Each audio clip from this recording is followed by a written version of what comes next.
So crypto universe, I'm back with another update and let's get right into it. So the market was up 2.88% as of a few minutes ago. The market cap was back over 3.36 trillion. Bitcoin had even reached 105,000 earlier today, including a point where it had a market cap of over 2.1 trillion. The fear and greed index on coin market cap is at 66, so it doesn't seem like people are super bullish just yet.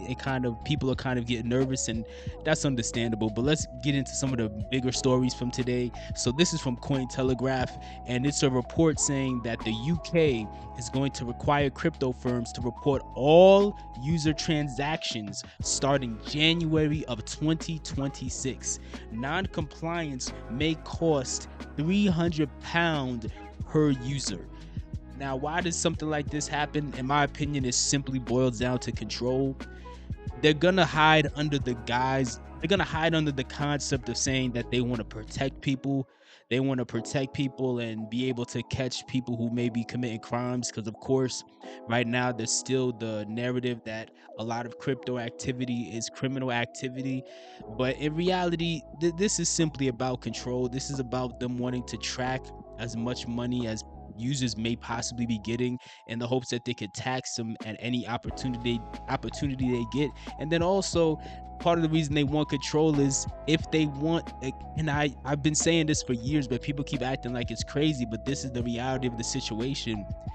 If you, for whatever reason, don't line up with what they want you to line up with as far as whatever their propaganda is, whatever their agenda is, it's so much easier to just shut you out of society if they have every possible way that you make money or transact money. If they have it tracked, they could just completely block you out of everything.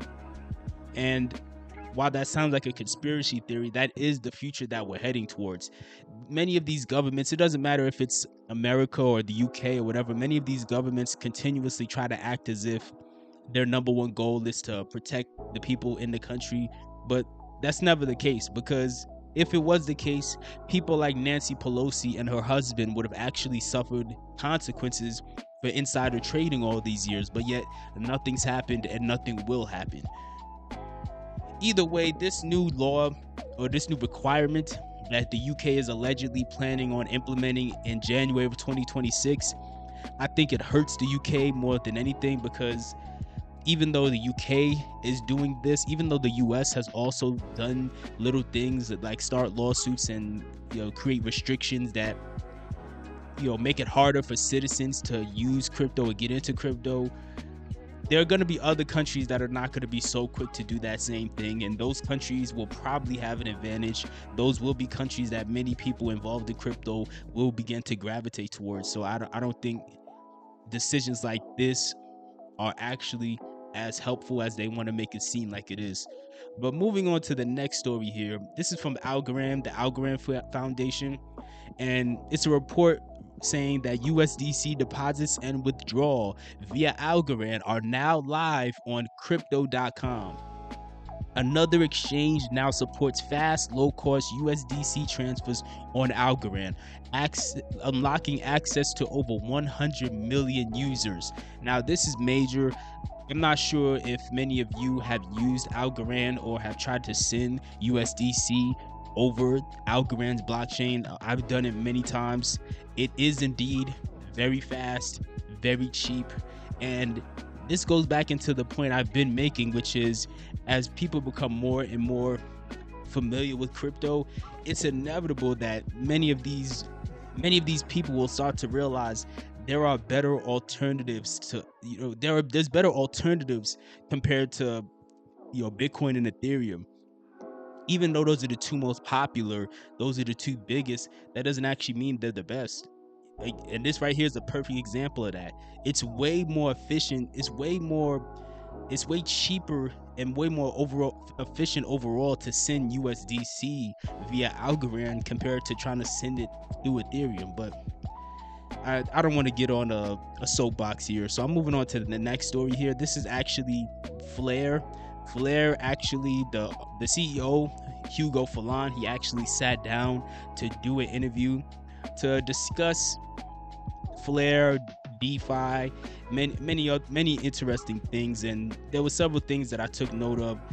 One being that he called out the crypto Twitter's obsession with the opinion of venture capitalists, which I think we all fall guilty of, right? Because even though many of them are not good at their job, just like Hugo points out, at the same time, they're very influential. So it's kind of a necessary evil. Like I agree with the point he's making. Many of the VCs, they're not good at their job. They just happen to, one way or another, have the right connections or the right amount of money to be able to put themselves in this powerful position. But it doesn't really matter because, again, they have major influence. Somebody like Kevin O'Leary has major influence.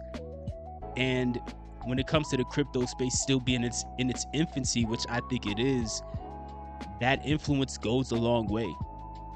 So, everybody can have their own opinion on that. But another thing he pointed out that he talked about was the concept of USDT zero, which is it's an interoper. I'm messing this up. It's an interoperability protocol built on Tether. Basically, Hugo describes it almost like he's saying it's like Tether 2.0, like a new version of Tether. I thought that segment was very interesting. He also talked about really what their overall plan is for XRP. He referred to it as XRP-Fi instead of DeFi. It is XRP-Fi. Basically, he pointed out the fact that up until this point, all DeFi platforms have been built with the Ethereum virtual machine in mind, and Flare wanted to make a fully fledged DeFi ecosystem for XRP and the XRP ledger, and is driven by a protocol that will specialize in XRP staking. So again, unlocking boatloads of liquidity and bringing something that I thought the people behind Ripple would have thought of bringing to the XRP years ago. But either way, it didn't happen like that. And Flare has a major opportunity to really make some noise in the coming years. It's still flying under the radar. I don't think that'll be the case forever, because as it picks up more steam, it's going to become too big to ignore, in my opinion. So the final story